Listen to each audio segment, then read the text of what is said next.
All right, so welcome to BA Demo. Welcome to BA Demo. So before I proceed, let me introduce you myself. My name is Kunal, and I've been working in IT for almost 16 years now.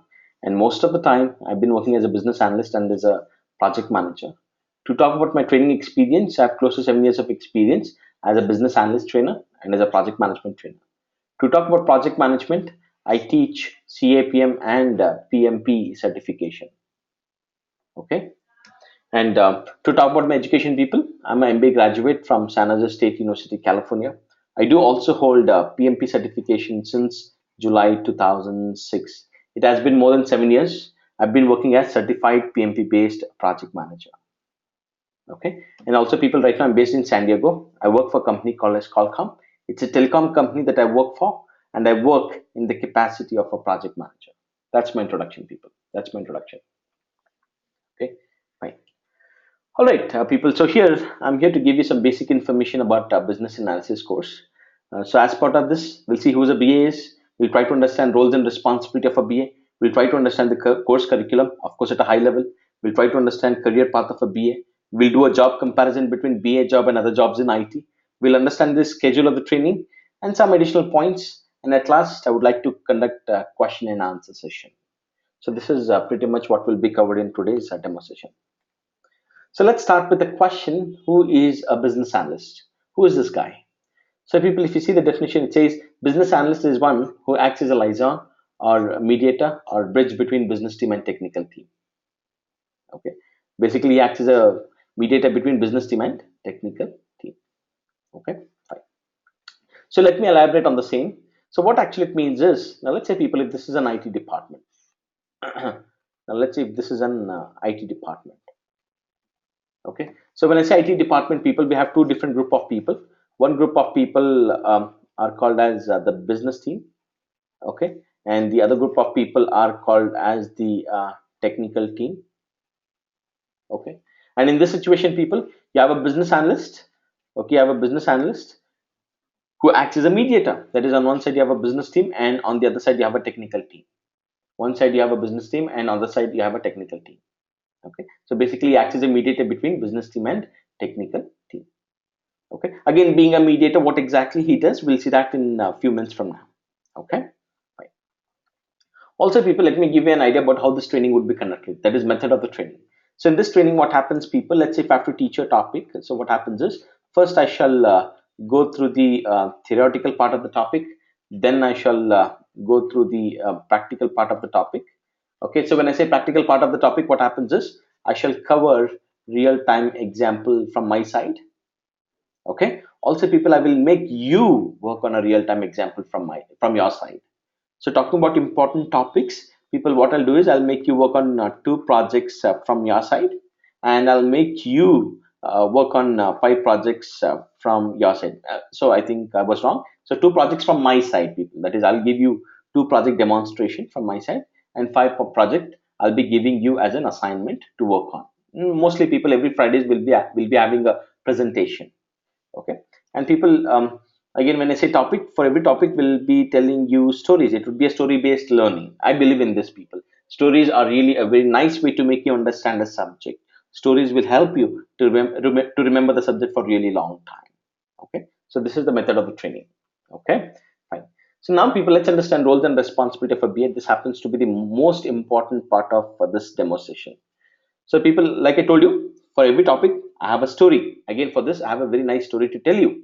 But before going on to the story side of it, let me walk you through the definition. So it says business analyst is responsible to gather requirements, detailed requirements, document requirements, and validate requirements in a format that is useful to business team and technical team. That is useful to business team and technical team. Okay, fine. Now, people, let me tell you a story here, which will actually help you to understand roles and responsibility of a BA. Okay, so people, just for fun, let's talk something outside IT. Let's talk about a restaurant, like a food restaurant, like a food restaurant. Now, people, let me play a role here. Let me play the role of a customer. So being a customer, when I go to a restaurant, what happens? Quite obvious that a waiter would approach me. Okay, and a waiter would like to know what I require. That is, a waiter would ask me saying, what you require? That is, a waiter wants to know what I want to have for lunch, what I want to have for meal, what I want to have for dinner. Now let's say people, this is me. Okay, this is me. Okay, so let's say people, I've ordered for two pizza. Let's say I ordered for one sandwich. Let's say I requested extra cheese on the pizza. Let's say I requested extra pepper in the sandwich. Now tell me people, what is this in the box? What is this in the box? Maybe people, we can call this as requirement. Okay, maybe we can call this as order. Okay, maybe we can call this as the needs.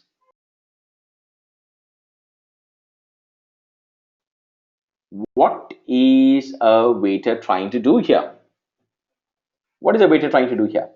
So can I say that the waiter is trying to gather my requirements? Yeah, quite obvious, isn't it? Okay, the waiter is trying to gather my requirements. Quite obvious. People, I have a question for you. I want you to think on that. So that is, so tell me, so when I being a customer, when I was orally explaining my requirements, when I was orally telling my requirements, what do you think what a waiter does? People, you might have observed, he carries a small little notepad, and that small little notepad will have three columns. So what he does is, in the first column, he would enter the food menu, that is in this case pizza, that is in this case sandwich. In the second column, he would enter the quantity, that is 2 and 1. In the third column, he would enter the comments, that is in this case extra cheese and extra pepper. Okay, so what is this? What exactly is the waiter trying to do here?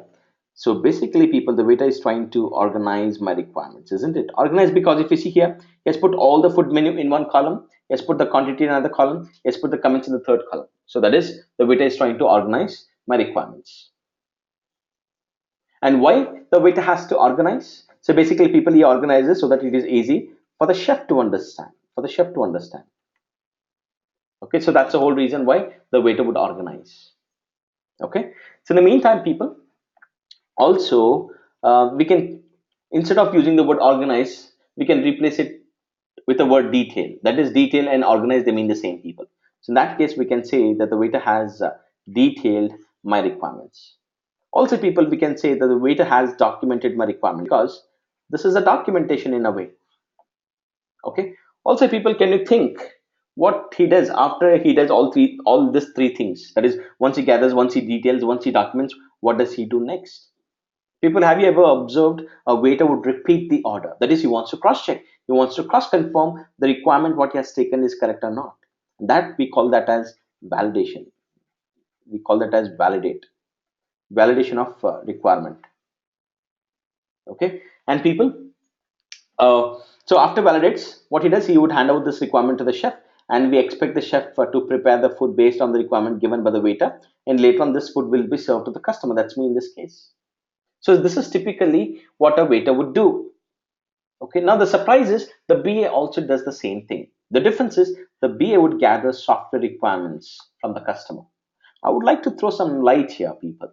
Now let's say you have a person, his name is Sam. Let's say he has opened a new travel agency. Now he wants to make a website for his company. So what will he do? Obviously, he would approach some IT company.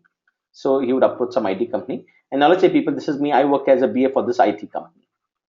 So what happens? Sam would approach this IT company, and he will be directed to me. I, being a BA, what I'm supposed to do? I'm supposed to gather software requirements. How? I would talk to him. I would interact with him. I would like to understand what exactly he wants. Basically, I would like to know from him what color website he wants. What are the different buttons he wants on the website? Okay, what are the different tabs he wants on the website? And what should be the color of the tab? What should be the color of the button? Okay, does he want to take payments online from his customer? Okay, does he want the login feature? Okay, does he want a logo? See, these are the different things what I would like to know from the client or the customer. So once I get that information, we have seen previously that the waiter would use this template to organize. The same way, people, even a business analyst would be having such a template. So using that template, he would organize the software requirements. I'll show you that template, people, when the real class starts. Also, people, being a BA, he would document the software requirements. Also, being a BA, he would validate the software requirements. Once validation happens, he would hand over the requirement to the developer. So you might have heard about developer, isn't it? So what a developer would do, the developer would prepare the software based on the requirements given by the BA. People, the logic is the chef prepares the food based on the requirements given by the waiter. So the same way the developer prepares the software based on the requirements given by the BA.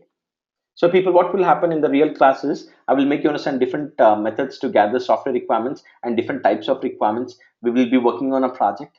Okay, also the different ways to detail, I'll make you understand different documentation. I'll make you work on that. Different ways to validate, I'll make you work on that. So this is a core part of syllabus, people. Of course, then you'll be learning more than this, but this would be the core part of the syllabus. Okay. Well, people, this should make you understand what exactly the BA would do, of course, at a high level. People, I would like to take a second to make you understand the course curriculum.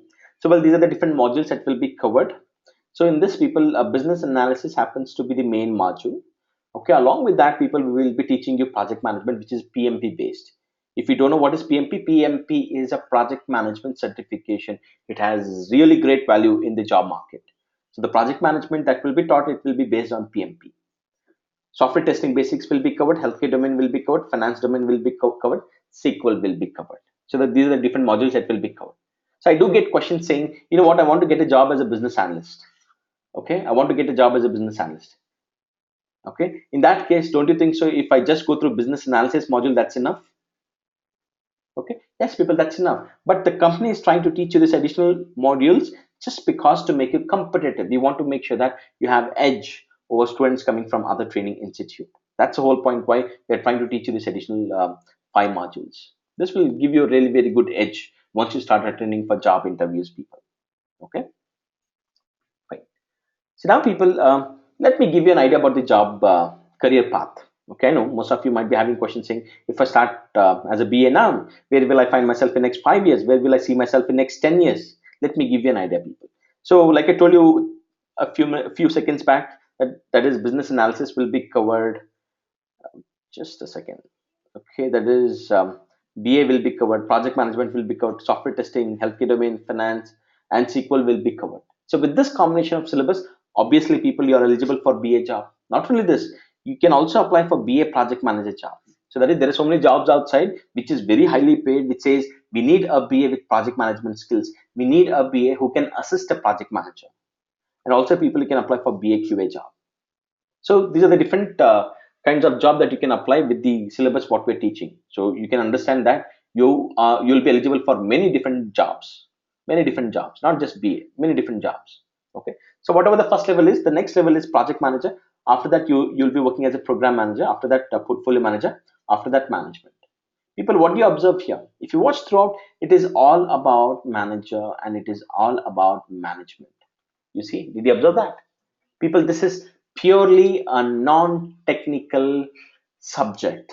This is a non-technical profession. This is non-technical profession, people. So it has no coding, it has no development, it has no technical stuff. This is more like a manager, it is more like a management job. Okay, people, so you need not have a computer degree for this, absolutely not. For example, if you see me, I don't have computer degree. Okay, I know one of participant has a computer degree. Okay, but still computer degree is not required, my friend. Okay, fine. All right, so next, people, let me show you the job comparison between different jobs in IT. Okay, so people, this screenshot has been taken from career builder. Even you can do this, it's very simple.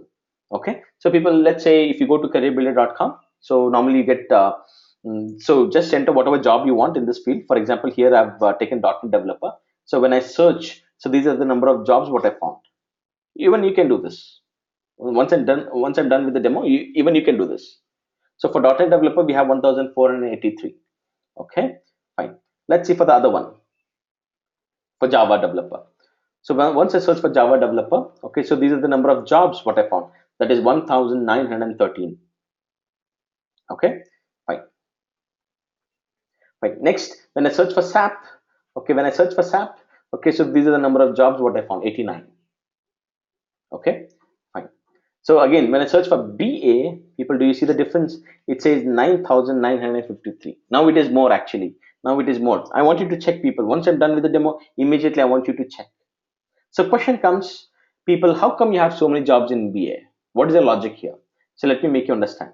So people, right? Let's say if we have to make a website, you can build a website using Java technology. You can build a website using .NET technology. Also, people, you can build a website using some other technology. So let's say people, if the website is being built using Java technology, let's say, who all you need a project manager, you need a BA, you need a Java architect, you need a Java developer. Okay, so let's say people .NET. So let's say the .NET technology being used. So in that case, you need a project manager, you need a BA, you need a .NET architect, you need a .NET developer. So some X technology. So right, we keep getting new technologies once in a while. So some X technology in the future. Okay, so in that X technology also, people, you need a project manager, you need a BA, you need an X architect, you need an X developer. So what do you understand from this? Doesn't matter what the project is, doesn't matter what the technology is. For sure, you need a BA. You need a BA. Not only him, people, you also need a project manager. See, that is how, collectively the BA job, the number of BA jobs are more compared to other jobs. Okay, so people, next, let's understand the batch schedule. People will be having 3 batches a day: 10 a.m. in the morning, 8 p.m. in the evening, 10:30 in the night. And people, it is based on EST timings. Okay, so people, only the days are Tuesday, Wednesday, Thursday, Friday. 10 a.m. batch, 8 p.m. also it's the same: Tuesday, Wednesday, Thursday, Friday. 10:30 is also the same: Tuesday, Wednesday, Thursday, Friday. People, the fun part about this is all the 3 batches will run in parallel. What do you mean by that? Let's say people, Tuesday I teach you a topic called as cost management as part of 10 a.m. batch in the morning. It means the same topic will be covered again at 8 p.m. It means the same topic will be again covered third time in a day at 10:30 p.m. So what do you understand from this? Basically, people, we teach our topic 3 times a day. One in the morning, second time in the evening, third time in the night. Same topic. We do this for sake of revision. I believe in revision, people. Okay. Normally you have a question, right? How will I be a good BA? Do revision classes. I insist you to attend all the 3 batches, people. If not at least 2. I've seen some people, what they do is they come in the morning, they come in the evening. Some people, they come in the morning, they come in the night. Some people, they come in the evening, they come in the night. Attend more than once. That's good for you. Not only that, people, it also gives you the flexibility of the schedule. That is, one day can come in the morning, next day can come in the evening, next day can come in the night. Okay. Again, let's say Friday night you have some plans. Okay, fine. Come in the morning. You can keep shifting the batches on daily basis, people. It will not make any difference. Okay. Fine. Some additional points, people. So, well, the total duration of the course is 1.5 months. Okay, people, let's say if you have any question, if you want to talk to me, okay, once you register, my phone number will be shared with you. You can call me between 1 to 2 p.m. EST. That is Monday to Friday. Okay, interview preparation will be done after 1.5 months of training. Okay, and people, it's a lifetime enrollment. That is, once you register for this course, you can repeat this course as many times you want for next 10 years. Okay, you can repeat this course as many times you want for next 10 years. Okay, so well, people, I'm done talking from my side. Okay, so these are the information what I wanted to share with you. If you want a detailed syllabus, please talk to your training coordinator. You can get a copy of detailed syllabus. Okay, so people, this would be a question and answer session now. Thank you.